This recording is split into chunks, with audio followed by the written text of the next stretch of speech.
Heavenly Father, in this Advent season, we give you thanks for this gathering of friends. I pray that you speak to us in these old stories and help us to find you in new ways. We pray these things in Jesus' name. Amen. So I want everybody to turn, if you've got a Bible, to Luke chapter 2 in the first verse, Luke chapter 2, because it's about Bethlehem. That's page 832, Luke 2, beginning with the first verse. But I'm going to tell you a couple of Bethlehem stories before we read the text. First of all, this is a story from my own seminary. Virginia Seminary is a 200-year-old institution in Alexandria, Virginia. Some people think I'm saying Charlottesville, but Virginia Seminary is Alexandria. Francis Scott Key was on the first board. Robert E. Lee's brother, Cassius Lee, was the treasurer. Notable people from both North and South were there. Alexandria, actually, that campus, VTS, was the first cemetery, which would later become Arlington National Cemetery. The first casualties of Bull Run were buried on the quad of VTS, and then they were moved to Lee's Lee's wife's ancestral home, Arlington, which became Arlington National Cemetery. I mean, lots and lots of stories intertwined with the war between the states. And one of these is a very, very famous preacher named Phillips Brooks. Phillips Brooks was an 1859 graduate of the seminary. He was actually Harvard educated and from Massachusetts. Most famously died as the Bishop of Massachusetts. But in 1865 or 66, he was rector of a church in Philadelphia, and he lost his brother in the war. And he lost a bunch of friends on the southern side of the war as well. And so he was deeply, deeply sad, and he decided to do what I did some 10, 15 years ago, which was take a trip to the Holy Land looking for inspiration. So he went for the first time in the year after the American Civil War, and he saw it, and he wrote these lines, and you'll know them. O little town of Bethlehem, how still we see thee lie. Woo! Above the deep and dreamless sleep the silent stars go by, yet in the dark streets shineth the everlasting light. The hopes and fears of all the years are met in thee tonight. That's where it comes from.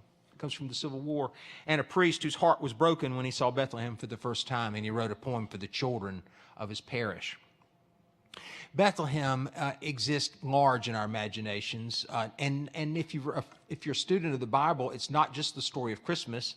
I'm just going to briefly go over a couple of these. In Genesis chapter 35, we're told that Jacob's wife Rachel was buried in Bethlehem. There's a place on the north entrance of the city wall of Bethlehem, which I'll talk about in a minute, called Rachel's Tomb, which is a place people worship for a long, long time.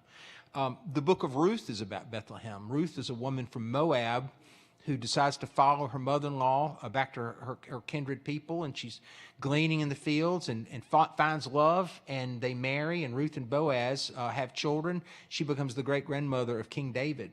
So, and Ruth, found in genealogies, reveals that the promise of Jesus has an international quality to it, that there's a Gentile person in the genealogy, if you will. In 1 Samuel chapter 16, Bethlehem is the site where of the eighth son of Jesse, the little shepherd boy out into the field becomes a king, because God looks upon the heart, not upon the big strapping sporty boys. So those are all Bethlehem stories, but that's not the Bethlehem story I want to tell this morning. So for those of you who are just coming on in, y'all grab a Bible. We're going to turn to Luke chapter 2, beginning with the first verse. Although we know it so well that you probably don't even need to read it, but it's page 832. And the reason why we know it so well is because of Charlie Brown. Did you know that? The reason why we know Luke chapter 2 so well is because of Charlie Brown. So in 1964, Charles Schulz got his big break. He had done a comic strip before, and he'd done a couple of commercials, but he hadn't done anything for television. So it's Christmas time, and they wanted to give him an opportunity to do a Charlie Brown Christmas special. Now, Christmas in 1964 was more the Andy Williams show, right? Or Let It Snow, Let It Snow, Let It Snow, that kind of stuff. And so what he did was something that actually shocked the producers, because it was way too religious. It's about Christmas. And as Charles Schulz said, if we don't tell the story, who will? By the way, that Christmas special made him, fantastically famous, and that's where we get all the music that we associate with Charlie Brown, the Lucy and Linus theme and all those wonderful Vince Guaraldi songs. But it's all centered around Linus reading this on the stage. So just try to imagine Linus holding his blanket, reading this in the King James Version. In those days, a decree went out from Emperor Augustus that all the world should be registered. This was the first registration and was taken while Quirinius was governor of Syria. All went to their own towns to be registered. Joseph also went from the town of Nazareth in Galilee to Judea, to the city of David called Bethlehem, because he was descended from the house and family of David. He went there to be registered with Mary, to whom he was engaged and who was expecting a child. And while they were there, the time came for her to deliver her child. And she gave birth to her firstborn and wrapped him in bands of cloth and laid him in a manger, because there was no place for them in the inn. In that region there were shepherds living in the fields, keeping watch over their flock by night. Then the angel of the Lord stood before them, and the glory of the Lord shone round about them, and they were sore afraid. I had to say it in the King James. But the angel said to them, "Do not be afraid, for see, I am bringing you good news of great joy for all people. To you is born this day in the city of David a Savior, who is the Messiah, the Lord. And this will be the sign for you. You will find the child wrapped in bands of cloth and lying in a manger." And suddenly there was with the angel a multitude of the heavenly host, praising God and saying, "Glory to God in the highest heaven, peace, and on earth peace among those whom he favors." We'll stop right there. So what we're going to do for a little while is talk about the city of the Lord, the city of David, Bethlehem. Bethlehem means house of bread. Bethlehem, house of bread. And as I've mentioned, it's been there a long time. But it's little and it's unimportant. But I want to show you Bethlehem today. First of all, that's a checkpoint going into Bethlehem. You have to have a checkpoint to go there because it's behind something called Security Zone A, which I'll explain to you in a minute when I show you a map. But the reason why I have this picture, I snapped it from the coach, is you can see some graffiti there. There's a dove wearing a flak jacket. You can see my reflection kind of in there taking it. That's actually drawn by the artist Banksy, who's really taken with Bethlehem. And Banksy, he leaves little secret paintings all over the place. And he even owns a hotel there in Bethlehem as well. But Banksy is a big Bethlehem fan. So that is the dove of peace wearing, sadly, a bulletproof vest. Bethlehem, you see that it's in a part of the map called the West Bank. You see, now, a lot of people hear that word or hear those words on the news, and they don't fully understand what that means. So I want to take just a moment and explain to you why Bethlehem sits where it does and why I just asked Tracy a minute ago, have you ever been there? And you haven't been to Bethlehem. It's because it's behind this wall. So I'll explain. When I was in seminary in the mid-'90s, Bill Clinton orchestrated something called the Oslo Agreements between Yitzhak Rabin, the prime minister, and Yasser Arafat, who was the leader of the PLO, later the Palestinian Authority.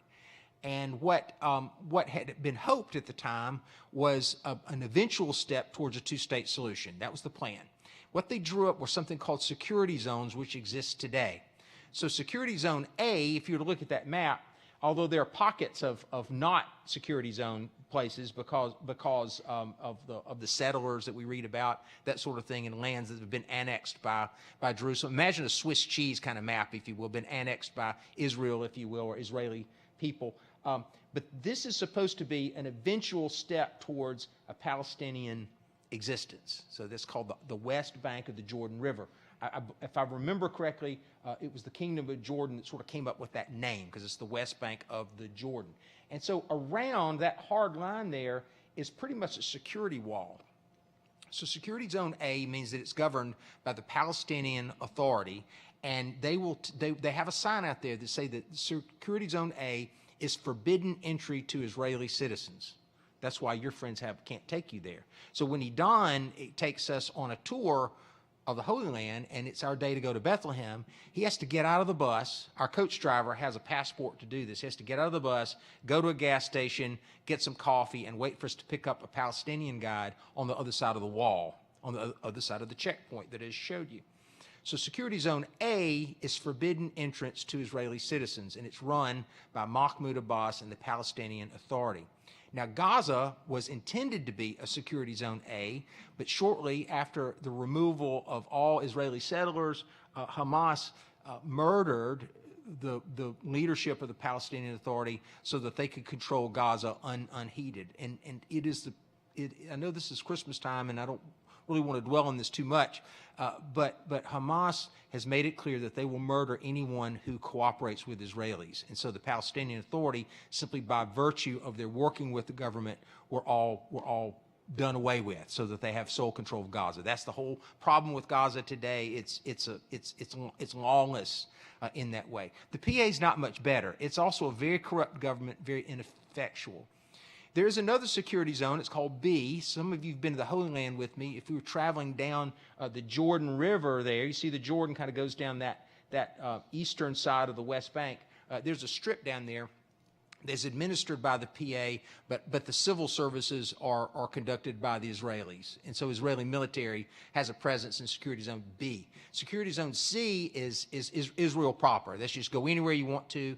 There are Arab towns, Arab Israelis who have Druze villages, people of Arabic origin who have children who serve in the military and they pay taxes and then live in Israel proper. Again, that the news is just too complicated for the news to pick up on this. Okay, one final thing I'll say is that when the Oslo Accords were reached, it was a great hope that Yasser Arafat would be something like a Nelson Mandela. He was not. He never was, never would be. He was a terrorist. And so there were several waves of violence called intifada that happened that caused the Israelis to put the West Bank, this part of their country, behind the wall, so to speak.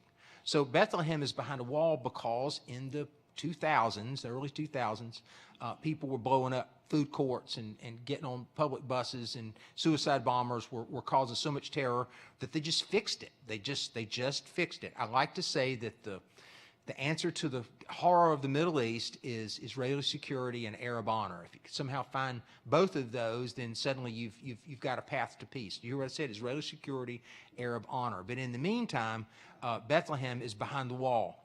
You can see Jerusalem from there. It's only 11 miles away. It's about the same distance as where we are to, say, Bessemer. It's just a short drive. It only takes a few minutes to get there. But technically, you're in another country. So my Israeli friends have to get off the bus, and then we're picked up by a Palestinian guide. Now, to probably make it even more complicated than it is, it's not only a sad place, it's a fascinating place. It's the birthplace of Jesus, of course. I'll show you pictures of a very old church. But also it's a place where Christians live. There is today, I'll go ahead and tell you this. There's a store called the Bethlehem Souvenir Center. And if you want to buy I know it's funny saying it, right? Bethlehem Souvenir Center, sounds like Panama City. If you want to buy an olive wood Christmas ornament or a nativity set, you can. They're made there. They're made of olive wood from Bethlehem, and they're Christians. These are all Palestinian Christians. As a matter of fact, they're Palestinian Anglican Christians, so they're the same as us. So they're our cousins in the Bethlehem Souvenir Center. It's easy to remember. Just go online and look at it. And I have a funny story.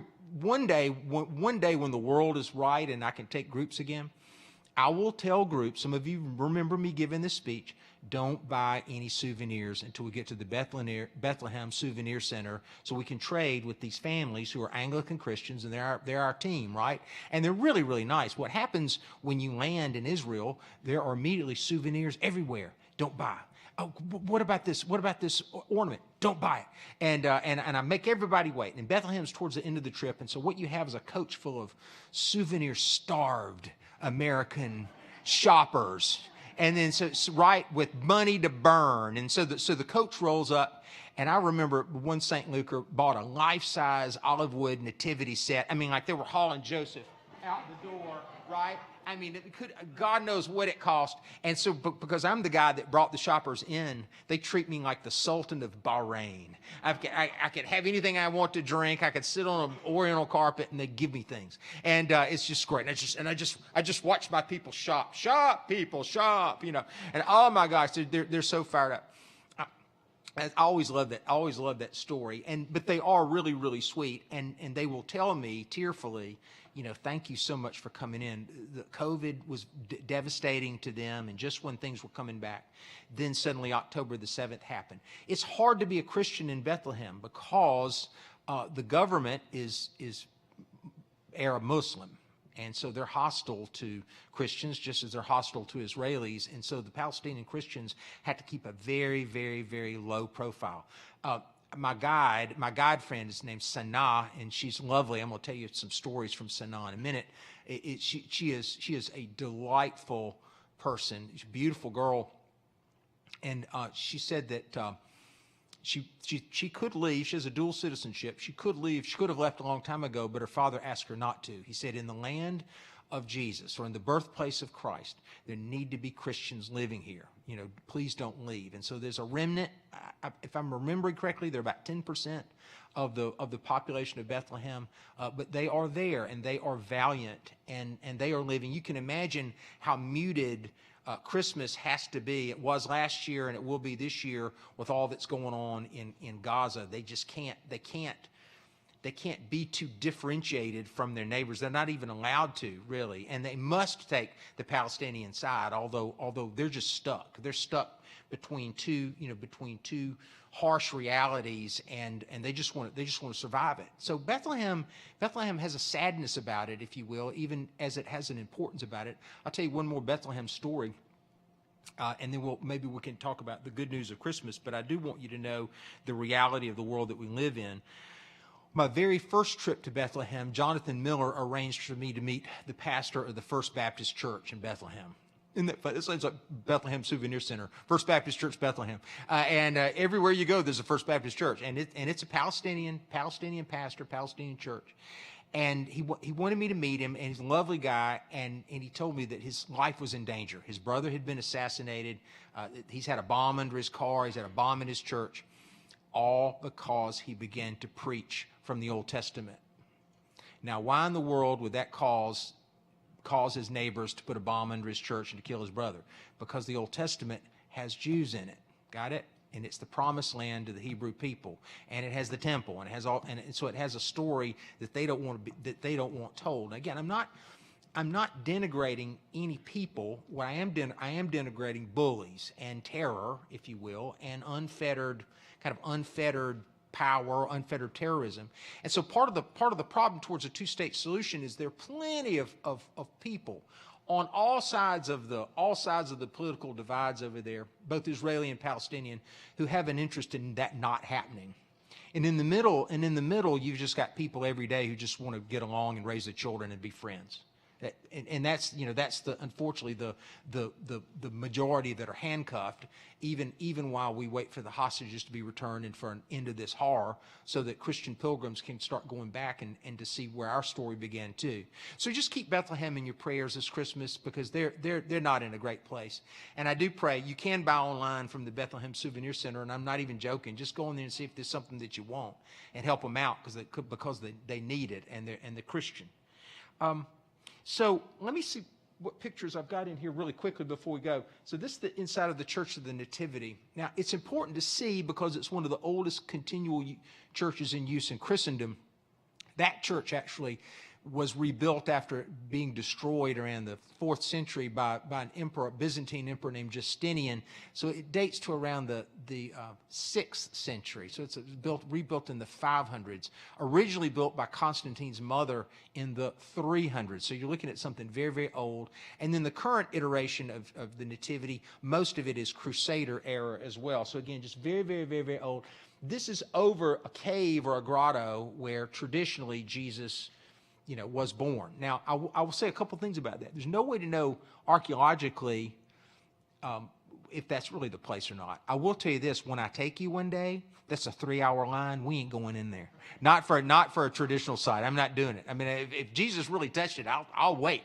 But I ain't going in there. However, Hadrian built Emperor Hadrian in the 2nd century built a temple to Apollo or Adonis maybe over that site, which tells me that Hadrian had an interest in deconsecrating that, which means that in the 1st century, pilgrims were coming to Bethlehem and worshiping in this cave as the birthplace of Jesus early on in the story, which means that it probably was pretty close. So what I like to do, instead of waiting in line for 3 hours to go into there, is go to the Catholic church next door. There's a Catholic church adjacent to it. This is an Orthodox church. There's an Armenian monastery on the other side. But go to the Catholic church next door, which also was built over a grotto, which had some interesting things. St. Jerome actually translated the Vulgate Bible, which is the Catholic Bible, in this particular cave. So that's kind of cool to see. But there's no way to think that cave might not also be the birthplace of Christ. these caves are where they would take their animals at night to get out of the cold. I'll say some more about that in a minute. So instead of waiting in line, we just go to another cave. And it's real close. It's just within a few yards of the other cave on the other side of the rock wall anyway. So there you go. There's Sean and Judy and some other pilgrims. There's Don Hawkins. He looks asleep. But there's because he's been 50 times. So there's the nave of the church. And what's cool about the nave of Nativity is they're beginning to uncover, and they've got plaster protections there. They're continuing to uncover mosaics that are just really, really pretty. I mean, it's a really pretty church to see. There's really that's about all there is to see. This is a neat little shot. This is Crusader graffiti. So these are people who were on pilgrimage as a part of the Crusades, and this is just somebody leaving his, Kilroy was here kind of message. But then it continues. This is someone wrote, "Please heal Sebastian Markowski." So in other words, pilgrims, and there's some Arabic above that. So for a long, long, long, long time, 1,500 years or more, people have been making pilgrimage to Bethlehem and saying their prayers, and even leaving their mark. Let's see if I've got anything else. I think that was it. Yeah, I was so touched with that someone like a Crusader wrote a prayer, and then this person wrote a prayer for their family member or their love. So that's Bethlehem. I think I've given you a little bit of a picture of it, and when we turn the mic off, we can maybe ask questions about anything that you want to talk about. But let's talk about Bethlehem in the Bible, the text itself. There are a couple of things. If I were to give a Christmas quiz, I would ask you this. I'm not going to ask you to answer because we're on film. But the angel said, "This will be the sign for you. This will be the sign for you that the Messiah is born." What is the sign? What is the sign? Well, some people say, well, the sign is the star, right? Or the three wise men, or the little drummer boy, right? I mean, what's the sign? I mean, Christmas is so covered up in sentiment and Christmas cards that we wonder what the sign. Well, let's look at the text. Verse 12, Luke chapter 2, verse 12. "This will be the sign for you. You will find a child wrapped in bands of cloth and lying in a manger." That's the sign. The sign's not the star. The sign's not the angels in the sky. The sign's not the caravan. The sign's not gold, frankincense, and myrrh. The sign is the child is wrapped in bands of cloth. So my friend Sanaa, a Christian Palestinian living in Bethlehem, says that in Bethlehem today, newborn babies laying loose under blankets. We Westerns are the ones that tie them up tight like in little pea pods and put them in the little nursery, the little bassinet or whatever. We're the ones that tie them up tight. Arab children laying loose under blankets. Bands of cloth are grave clothes. That's the sign. The sign is a baby dressed up like somebody born to die. Isn't that something? And that's a remarkable insight. So when Sanaa told me that for the first time, I just reached in my pocket, pulled out a 20 shekel note, and said, "You just bought me a Christmas Eve sermon. Thank you. Got any more? I'll pay you some more." So Sanaa said, "Well, you come back next year, I'll give you another one." And she did. All right, you ready? So we're also told that they had to stay. Let's go back to verse 7. "She gave birth to her firstborn son and wrapped him in bands of cloth and laid him in a manger because there was no place for them in the inn." No place for them in the inn. I did this with Bible Club the other day. I told them about the inn. Just about every boy child at St. Luke's has been the innkeeper at one time or another. It's the job you give a boy, because boys, they don't remember the lines, they don't practice, and so you graduate from animal, but you can't be star angel or a prophet. That always goes to a girl, because she always knows the line, right? She sticks the landing. And so rare is the I'm teasing you boys back there. Rare is the boy. So you often give a boy the innkeeper, because all he does is he just has wears a sign around his neck that says no room. I mean, that's it. That's the innkeeper's job. It's just traditional, the innkeeper. There is no innkeeper in the story. It says there's no room in the inn. I guess you might think, well, if there's an inn, surely there'd be an innkeeper, except the room that we translate inn is family room of the house. Now, I want you to consider something. Arab hospitality was and is the same, which means that it is inconceivable that you would not show hospitality to a stranger. But inconceivable that you'd not show hospitality to a family member. Joseph traveled from Nazareth to the place where his family was from, to Bethlehem, about 5 days' journey away. We're not told how Mary and Joseph got there, although probably would need to be an animal of some sort, since Mary was with child. So, again, we've got our Christmas card image. That they go to town, and there's not a hotel room in sight, right? No room in the inn, so they go to a barn. When Sinai said, no, actually, they went to their own home, and they wouldn't let them in the house because Joseph and Mary carried a whiff of scandal. Pregnant girl, engaged, not married. I know. Poor Mary. Last week we said something about Mary in Nazareth. I mentioned to you guys that Mary's cousin Elizabeth her kinswoman Elizabeth was pregnant with John the Baptist. Elizabeth, Zechariah, John the Baptist, they're from an over-the-mountain community in Jerusalem. Okay, priestly families had it set. They lived in a nice place. Traditionally, it's a place called Ein Kerem, claims them. If it wasn't Ein Kerem, it was something just like it. Ein Kerem is in Jerusalem today. I can show you. You'd like it. It's a gated community. They got a Starbucks and cobbled streets and high-end retail. I mean, it's nice. And it was nice then, too. Ein Kerem is a really, really nice place. So Mary went from Nazareth, which is, think of the little crossroads town, Equality. Okay, she's from Equality, and she goes to, no offense to Equality residents, okay, and she goes to Mountain Brook to see her cousin. You don't go from there to there aspirationally. Something happened to Mary. Something happened to Mary's family. She's now engaged to an old man, which we'd say by tradition because Joseph disappears so quickly. She's a young girl engaged to an old man living in Nazareth. As Nathaniel would say in John chapter 1, can anything good come out of Nazareth, right? And now she's great with child, 5 days ride down to the town, and they don't even let her in her in-laws' house. So poor Mary never really gets a Christmas break. I know we sing Silent Night, and we think about the babe and the bathed in light and the sleeping cows and all the and the little drummer boy playing it and all the things that happen for Jesus. I'm not sure Mary ever gets a honeymoon with this. I think saying yes to this angel's promise or this angel's charge, if you will, was going to hurt her from the very beginning, and it hurt her in Bethlehem when they didn't let her in their own house. So she has to go to a cave, which brings me back to caves and animals. So in Bethlehem, it can get cold at night. It's the desert. Desert can get hot in the day and cool at night, and then darn cold in the winter. And so what they would do is they would use caves for their animals. They just use the natural limestone. It's a very cavey kind of place, if y'all been with me. There's a couple things I'll say about caves. First of all, any cave can be a tomb. So under the roof of another ancient church, the Church of the Holy Sepulchre. It's kind of a one-stop shop, and you've got Golgotha on one end, a huge church.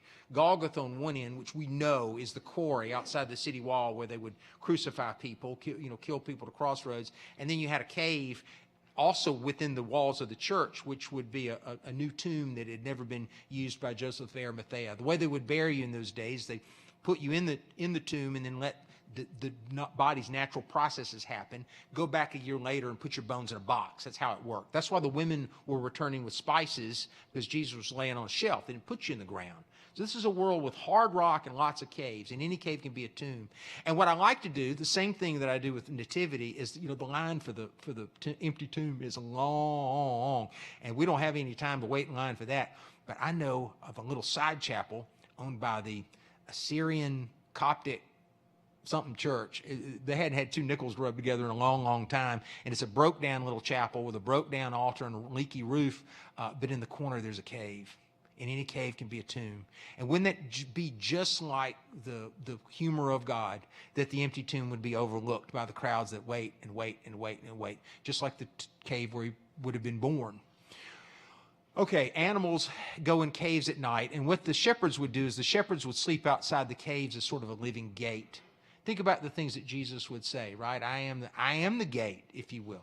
I know my own and my own know me. I'm the good shepherd. The hired hand runs when the wolf comes. You see all that means? In other words, the sheep would go into the caves and the shepherds would sleep outside like a living gate to protect them. I mean, all this is starting to make sense now, how the Bible describes it, how the Bible describes their reality. So the shepherds were sleeping outside as they would, while the sheep would be inside the caves. They would have a communal herd, And so the way that you would separate the sheep in the morning is the sheep know their master's voice. See how all the Bible's coming alive now suddenly in Bethlehem. Everything we've heard, all these words that perhaps didn't mean anything to us now have color and meaning. The sheep, I know my own and my own know me, and the sheep would follow the shepherds. Shepherds were a really homely, it was a lousy job. In a world where all honor has work, that one was pretty bad. It was for rough, uneducated people, and they're laying, and they get to be the first ones to see the sign, right? To see a little girl who they wouldn't even let in the guest room of the house. Christmas has a sadness, kind of over it, that I think we've sugared up with so much hope and so much beauty and so much sentiment. And I don't want to take any of that away from us. Good Lord, I need hope and I need beauty and I need sentiment at least once a year. I need for there to be peace on earth, goodwill towards men. But let's also remember that there was a sad reality to the beginning, and there's a sad reality in Bethlehem today. So that's my recorded lesson. I'll turn this off and see if y'all have any questions, any thoughts or questions.